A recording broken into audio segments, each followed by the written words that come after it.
Six convicted in 1992 Ajmer mass rape and blackmail case after 32 years. In a landmark verdict, the Ajmer District Court has sentenced 6 individuals to life imprisonment for their involvement in one of the largest sex scandals in the nation's history. The case, which unfolded over 3 decades ago, shocked the country and left an indelible mark on the victims and their families. Back in 1992, more than 100 girl students from Ajmer's prestigious Mayo College fell victim to a horrifying crime. The accused gang raped these young girls and then used their compromising photographs to blackmail them. The scandals implicated affluent young men from the families of Khadims, the caretakers of the revered Sufi saint Khwaja Moinuddin Hasan Chisti's dargah.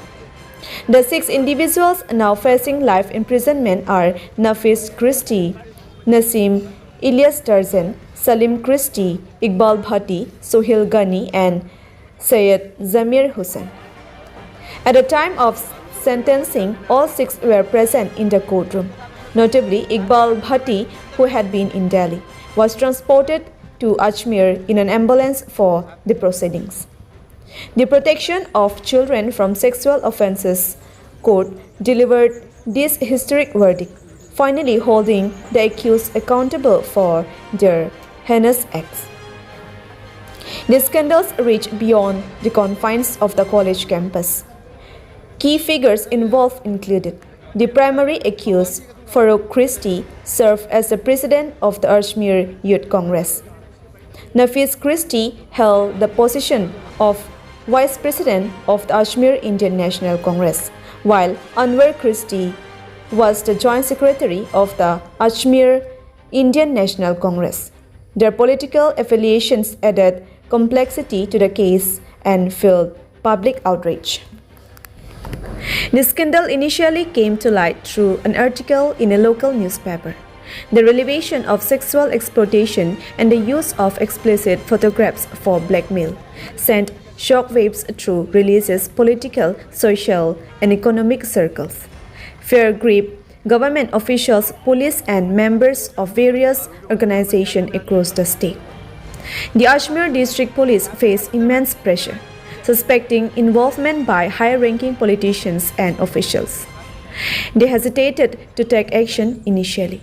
However, a subsequent article titled "How the Blackmailers of Schoolgirls Remain Free" featured the very photographs that had been used as weapons against the victims.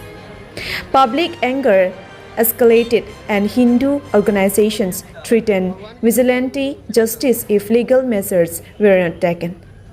Under mounting pressure, the Ajmer District Bar Association recommended invoking the National Security Act against the identified suspects to maintain order and prevent communal tensions.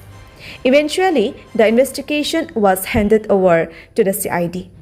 The scandal sparked a statewide movement in Rajasthan, demanding justice for the victims. On May 30, 1992, the CID officially assumed control of the case. Tragically, the harassment linked to this crime led to suicides, including those of the photo lab's owner and manager. Several of the affected girls also took their own lives. Today's verdict marks the end of a painful chapter, but it serves as a reminder that justice, even after decades, can prevail. Despite decades of demands for justice by over 100 victims, many of the criminals were acquitted or released on bail. The case went through various courts, including the High Court, Supreme Court, Fast Track Court, and POCSO Court. However, for most victims who are now in their 50s or 60s, justice remains elusive. News Text Report, News Fast, English News.